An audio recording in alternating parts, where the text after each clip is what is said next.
So, guys, somebody asks a question, and I'll ramble on, and then we can go from there. Why so long in between the book and the show, the movie? The book and the movie. The book and the... Oh, I see. Get a life. Okay. I never thought of that. There's no relationship. Just, well, the relationship is the Doug Lee, the head of creation or something that at Epics, wanted to call it Get a Life. I actually didn't want to because I thought it smacked of disparity. But he insisted, and it's his money. So we called it Get a Life based on the sketch and the book. And so there is a relationship, but it's far-fetched.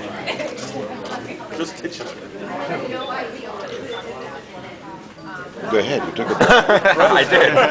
You took a breath, and the question caught in your teeth. It did. Yeah. All right. So, well, then, if it's not the same kind of more disparaging tone, then what exactly is Get a Life going to focus on?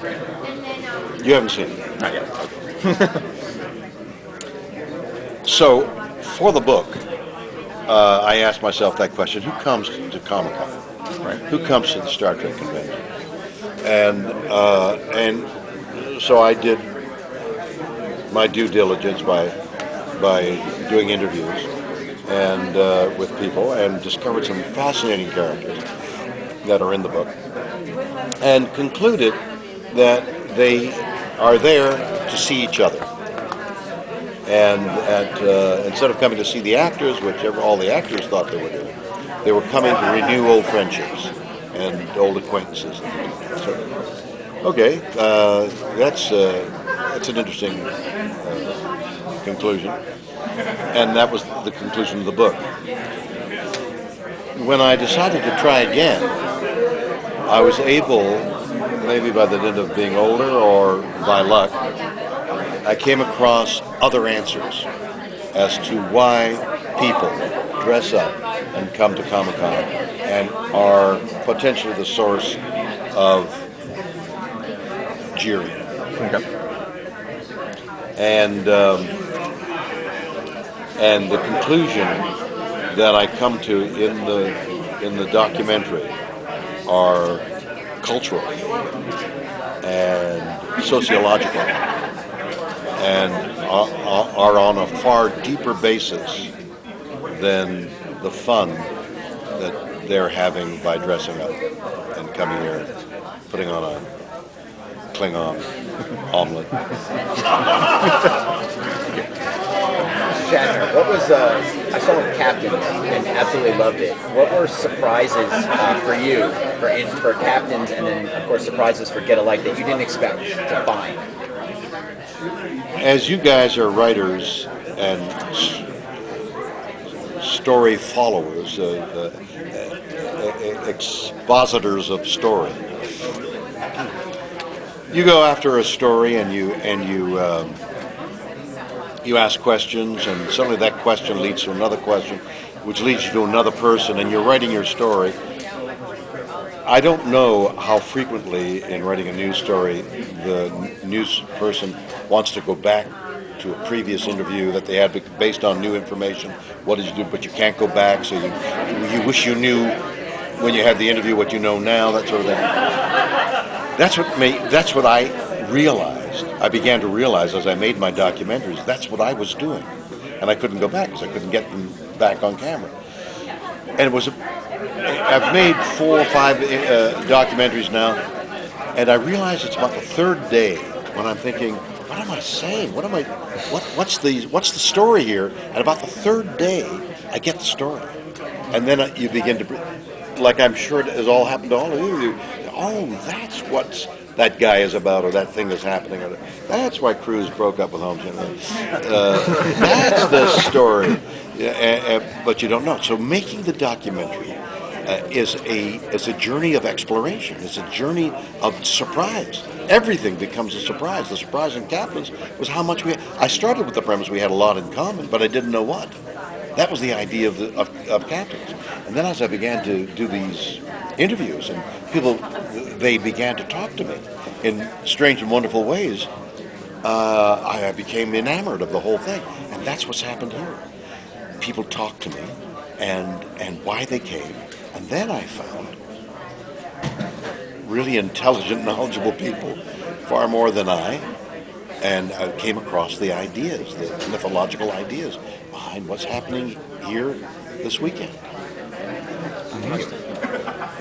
So Leonard Nimoy, you wrote a book called I Am Not Spock. You read several books on I Am Spock. Yes, he changed his mind. Right. So is there anything similar, and did that impact or affect your role in the documentary and why you wanted to do it? No. I'm a newsaholic. I love watching the news. I love the stories. I love the human history that is exposed on CNN and C-SPAN and all that kind of thing. I love the humanity behind what's going on, the discovery of that. So I love the concept of making documentaries, but what was I going to make a documentary of that people would buy? So faced with that, the marketplace and the curiosity, I was able to combine both the first time by making a documentary about Star Trek. Now they see I can make a film. I'm getting more. My ideas are being met with more approval. I've got a couple of docs in the pipeline.